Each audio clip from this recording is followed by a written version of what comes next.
s'arrête à tout point de vue? Écoutez, je ne dirais pas que c'est un échec pour nous. En fait, nous, on a essayé de faire ce qu'on pouvait, c'est-à-dire de sortir de cette jeunesse-là, d'un certain fatalisme qu'on avait inoculé, leur faisant croire que oui, il faut rester les bras croisés. De toute façon, vous ne pouvez pas changer le destin. Et je ne voudrais pas être dans la généralité. Je voudrais aussi quand même dire qu'il y a, oui, une jeunesse qui est assez violente, qui est assez agressive, mais de l'autre côté, il y a une autre jeunesse. Et cette jeunesse-là, nous sommes fiers de cette jeunesse-là, parce que nous ne disons pas que nous avons façonné cette jeunesse-là, mais nous reconnaissons à travers cette jeunesse, nous, ce que nous avons théorisé comme le nouveau type de Sénégal. C'est-à-dire cette jeunesse-là qui n'attend plus, cette jeunesse-là qui se mobilise, cette jeunesse-là qui n'hésite pas à apostropher les autorités étatiques pour leur dire ça ne va pas, ça ne marche pas. Cette jeunesse-là qui s'organise dans les quartiers, qui s'organise dans les régions pour essayer de prendre en charge les prix de localité. Aujourd'hui, regardez ce qui se passe. Les populations n'ont plus besoin de Y'en a marre pour mobiliser. Les populations, aujourd'hui, prennent les responsabilités, surtout les jeunesses. Parce que oui, il faut le dire, la jeunesse est plurielle. Aujourd'hui, les jeunesses sénégalaises se mobilisent sur des questions assez intéressantes. Et regardez ce qui se passe aujourd'hui.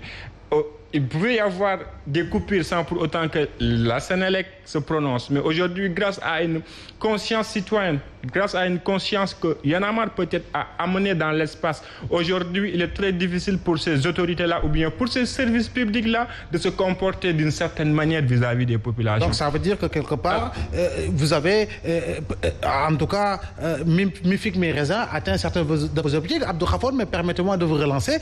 Il y a également un moment où véritablement on vous sentait hyper présent sur le terrain et par rapport à l'organisation, en tout cas de foires, pour véritablement, avec une approche comportementale, à un niveau social, à un niveau politique, à un niveau économique, etc. Et c'était des foires d'Ormboku, Djokomboku, change de comportement, etc. Mais depuis fort longtemps, on ne sent plus, on ne voit plus véritablement votre mouvement s'activer autour de l'organisation de ces foires-là, dans le but de conscientiser, mais également d'amener les jeunes à avoir un comportement citoyen d'approche patriotique. Écoutez, on le fait. Nous continuons de faire ces choses-là. Seulement, le souci, c'est qu'il y a une partie de Y'en a marre qui est assez visibilisée par les médias.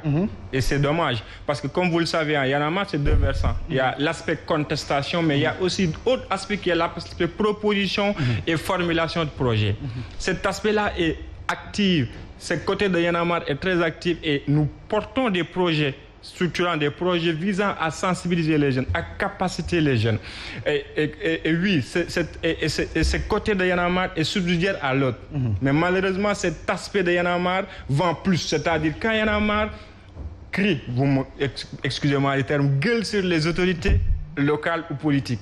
Mais Y'en a marre, quand il essaie d'organiser les jeunes pour aller dans la banlieue, faire du reboisement, aller capaciter les jeunes dans le cadre d'un projet qu'on appelle Jeune Reporter Citoyen, ces choses-là ne sont pas visibilisées. Et oui, pour revenir à ta question, ces concepts existent, foire au problème d'Ormbok, tout ça, ça existe. Et Y'en a marre est en train de travailler encore une fois pour essayer de réactualiser ces concepts, de les rendre assez originaux. D'accord. Alors Major, par rapport véritablement à votre développement et celui d'Abdou Khafor, on voit aujourd'hui que ces jeunes-là qui tuent donnent toujours l'argument, le même argument. En réalité, il m'a offensé, il me devait de l'argent, je devais organiser telle ou telle autre chose. Mais est-ce que, quelque part, nous ne sommes pas en train de rater véritablement le point de départ lié à l'éducation qui doit commencer par la famille?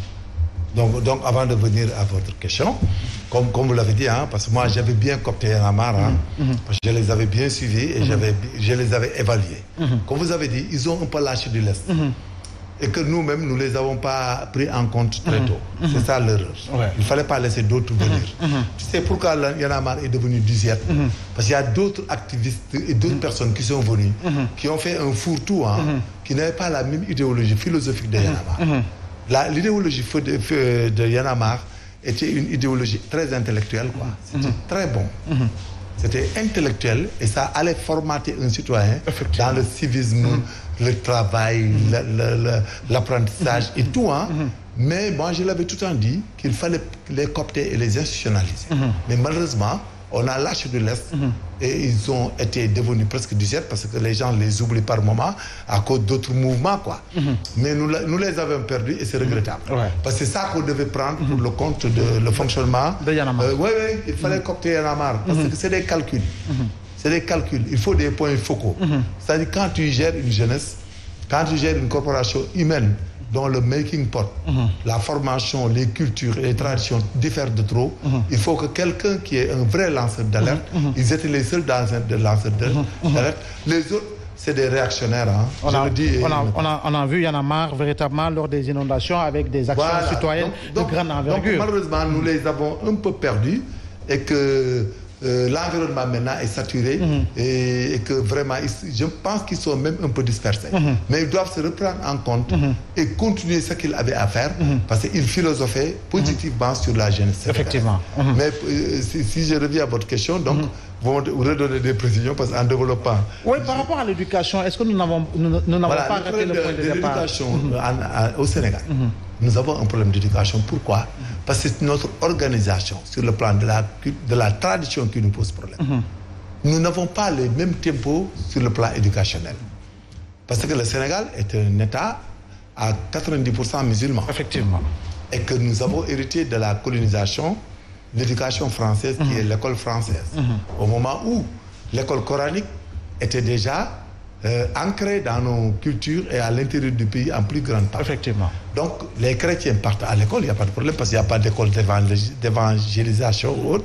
Nous avons l'école coranique et après, nous avons hérité du blanc, l'école française. Donc, il y a un antagonisme de culture. Il y a deux mouvances intellectuelles qui ne peuvent pas aller ensemble. Et culturelles. Oui, et culturelles qui ne vont pas aller ensemble. Donc, primo, les gens partaient aux écoles, ceux qui partent à l'école coranique. Et que l'école coranique n'est pas un curriculum qui leur enseigne une science de par laquelle ils peuvent faire un travail. Déjà, il faut le reconnaître. Parce que l'école coranique les forme. Mais malheureusement, même à l'école coranique, il y a de l'échec. Il y en a certains qui ne continuent pas et qui n'aillent pas au bout. On dit à Nolof Wachina, il vient à Sandaga, à Tilen et autres. Mais tous ceux qui viennent à Dakar et qui viennent de l'école coranique ne peuvent pas réussir dans l'informel. Ce n'est pas possible. Et que l'État ne peut pas les utiliser dans la capacitation. Et là-bas, il y a un risque de potentialité de personnes qui vont aller en dérive. C'est tout à fait normal. Parce que les humains, ils sont dans un environnement autre. Donc c'est un échec. Il y a une partie où il y a l'échec de cette éducation. L'autre partie, c'est l'école française. L'école française, nous les amenons dans les écoles. Notre curriculum aussi veut des concours d'étapes. Il faut aller en classe de CM2, aller en 6e, il faut un concours. Il faut faire la 3e pour avoir le BFM ou le TFM. Il faut aller au bac, il faut aller à l'université. Mais dans ce cursus, il y a deux obstacles. Parfois, il y a des enfants qui sont mal encadrés et autres, ou bien et qui ne sont pas bien encadrés comme en Europe et ailleurs, et qui quittent l'école. Et quand ils quittent l'école, il y a deux hypothèses. Soit les parents les recyclent par la formation professionnelle, traditionnelle, les mécaniciens, les menuisiers, les tailleurs et autres. Mais il y en a, la plupart du temps, qui sont dans la rue ou des enfants de la rue. Et qui deviennent des jeunes désœuvrés. C'est des jeunes désœuvrés. En perte de repère. Mais en perte de vitesse. Il y a deux incidences. On peut les recruter dans le trafic de drogue, dans les petits larcins. Si c'est des filles, elles commencent à être dans le hip-hop, dans le showbiz, et sortir assister aux événements, c'est très facile. Et tu sors, il y a des jeunes et des vieux dont ces filles intéressent. Bon, donc c'est la perversion pour les jeunes femmes. Les jeunes garçons, ils commencent à faire ce qu'on appelle des larcins. On fait du business, on vend des portables à